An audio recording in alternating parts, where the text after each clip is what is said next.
Hey guys, no prizes for guessing who I'm supporting tonight. Brazil all the way. That aside, I feel like Brazil and Belgium are going to win tonight. Now the predictions are out of the way. Yeah, of course, Mexico and Japan have no chance against these two biggies, right? But but you wouldn't bet against any team in this World Cup. Not by the results of the round of 16, which have been up till now. Two crazy days of football. Two extremely crazy days of football. If you're a Messi or Ronaldo fan, three upsets in 2 days. If you're not a Messi or Ronaldo fan, just one upset in 2 days. Yes, on the first day of round of 16, Portugal and Argentina both were knocked out by France as well as Uruguay. If you aren't a Messi or Ronaldo fanboy, you'd know that France and Uruguay have been playing better football throughout this tournament, and they have pretty strong teams in general. If putting aside the fact that Messi and Ronaldo play for Argentina and Portugal, you'd think that France and Uruguay would be able to beat these teams. Both Argentina and Portugal are filled with older players, players that have been past their best and are just playing because they are big names in the world of football. The likes of Pepe, Font, all many of them in the Portuguese lineup have proven to be good players and have won them the European Championships just 2 years ago. But now they are the heart of the back line, especially Pepe and Jose Font, and they consistently make mistakes now for Portugal, and that is the reason why they are getting out of the World Cup. A silly mistake by Pepe on a header. Yes, Pepe did score a goal for Portugal, which is why they were on level terms, match being 1-1. But later on, he made a silly mistake to go for a header, leaving his back line open 3 on 3. Opportunity was presented to Cavani. Cavani scored, and Uruguay never looked back after going 2-1 ahead in the second half. That was the end of Portugal. Earlier in the day, Argentina lost in a crazy, crazy game of football to France in 4-3. Mbappe was the hero. Crazy runs, running as fast as he can, dribbling with the ball, and causing all sorts of problems to the high pressing back line of Argentina.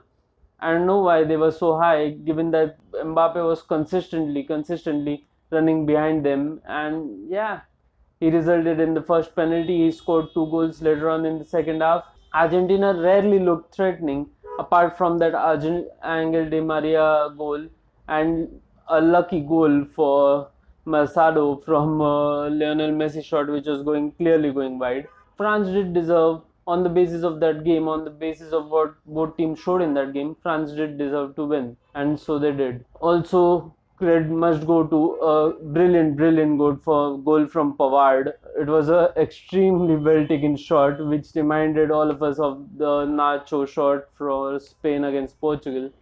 But this was even better, higher, with a bit more curl on it. So brilliant goal from Pavard, and it was an exciting match. There are serious problems in that Argentinian camp with Aguero not being in the starting lineup. La, different starts to different players. Rojo been taken off after giving away one penalty. Those kind of things happen, but there's no room for improvement, no scope, no particular plan in the Argentinian setup, and something has got to give, something has got to change.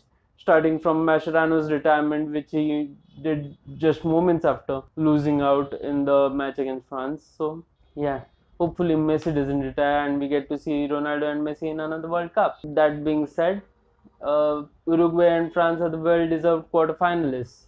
In yesterday's matches, extremely huge upset for Spain. Russia playing with a particular game plan, a plan which they had been set for, I guess, 4 5 days now, which they had been prepared for, and they were willing to suffer. They suffered for 120 minutes.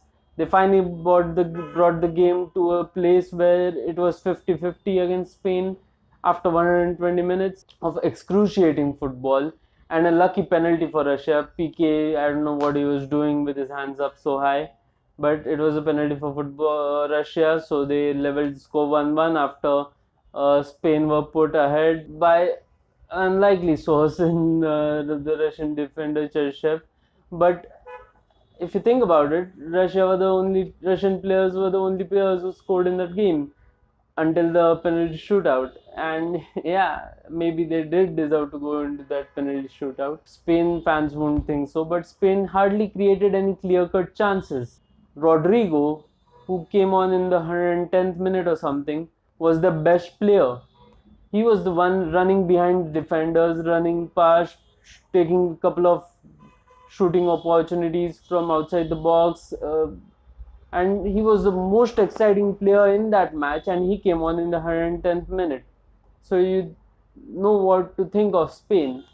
Although they had 90%, 110% of the possession of the ball, and they were clearly outplaying Russia and all that, they barely had any clear cut chances. Yes, the statistics will show that they had chances, they had shots on goal and all that, but those weren't clear cut chances. They were straight at the goalkeeper and sort of stuff. So yeah, maybe Spain weren't deserving to win the game in normal time and all that. And in the penalty shootout, boy, did they miss opportunities. Man, he shouldn't be a penalty stopper. I haven't seen him stop a penalty comfortably ever. And I'm a fan of Manchester United, so that's saying something. He's a good shot stopper, he's a good goalkeeper. He hasn't had the best of tournaments. And that penalty shootout against Russia was the melting point. He barely did do anything right. On the other hand, Akinfeev stopped PK's penalty, then put his leg out to stop Aspas penalty, and that was that.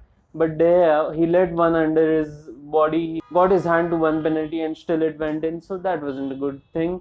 And yeah, Russia were the deserved quarterfinalists. In the other game, finally, fan favorite team going into the quarterfinals in Croatia. They weren't good by any stretch of the means. Game started extremely brightly with Jurgensen scoring for Denmark in the very first minute in 58 seconds from a long throw.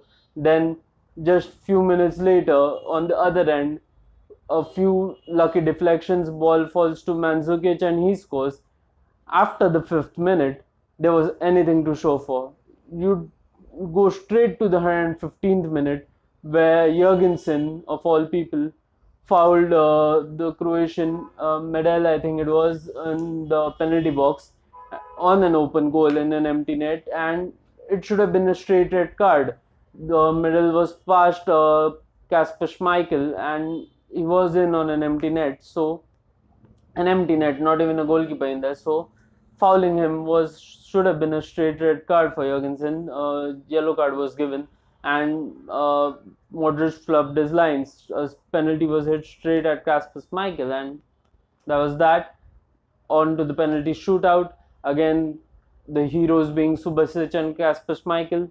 Throughout the game, if you consider, both saved three penalties. In the penalty shootout, Subasic saved three, Kasper Schmeichel saved two, and so Croatia play Russia in the quarterfinals. This is truly the best World Cup ever, truly the best World Cup ever in terms of excitement, in terms of edge of the seat football. In the first day, there was non-stop excitement with goals coming from everywhere, high pressure building up, Portugal trying everything to score against Uruguay, France scoring for fun against Argentina the other way around against France, and Uruguay with their tight defense, unbelievable defending, and the best strikers in the world in Cavani and Suarez taking opportunities.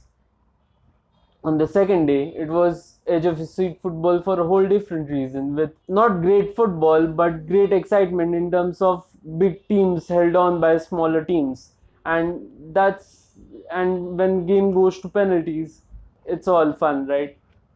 Not fun for the fans, not fun for the people in living in those countries, but yeah, fun for all of us. Fun for Russia, fun for Croatia, and that's all you can ask from a World Cup game. It's been more exciting than all the previous World Cups that I can remember, and this is just exciting football. Hope I hope that the favorites go through now today finally, with Belgium and Brazil, both teams that I support and I like to watch. They have good style of football, and yeah, it's going to be exciting to see what happens. On the other end, tomorrow England have a clear route to the final. as clear as it can get. They'll have Colombia might be their toughest game en route to the final. If they go past Colombia, they have either Switzerland or Switzerland or Sweden. Not the most creative of teams, defensively sturdy, but this England team has showed that it can create havoc for defenses. And in the semi-final, most likely it'll be Croatia if Russia don't cause another upset. And yeah, England are turning out to be one of the favorites if they go through their game tomorrow. And if Colombia go through, yeah, even they'll be the favorites to reach the final. It's going to be an exciting, unpredictable World Cup. A World Cup in which even Russia and Japan can win it at the moment. Risk not watching the World Cup at your own peril, man. Risk not subscribing to my channel at your own peril. Please do subscribe to my channel. Keep watching the World Cup. It's been the most exciting tournament I can think of. Don't take your eyes off it, man. Don't take your eyes off my channel either. See you around. I'll keep posting the videos as and when excitement comes around, and it's right around the corner, let me tell you. So do stick around. See you around, guys.